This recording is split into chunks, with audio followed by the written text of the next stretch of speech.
In this video, I'm going to show you how to fix Call of Duty Modern Warfare 3 and Warzone stock on checking for updates. So for example, this is your Warzone or Modern Warfare 3. You should just right click and go to manage, and you should go to uninstall. Reinstall the game if it stocks on updates, or you should go to the properties and go to installed files, and you can see the verify integrity of game files.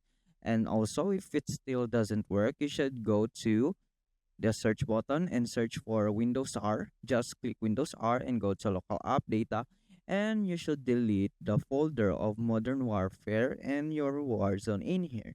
And that is how you fix the stock for updates. And I'm sure if you reinstall the game, you should uninstall. I think that will the one that would fix your stock entirely.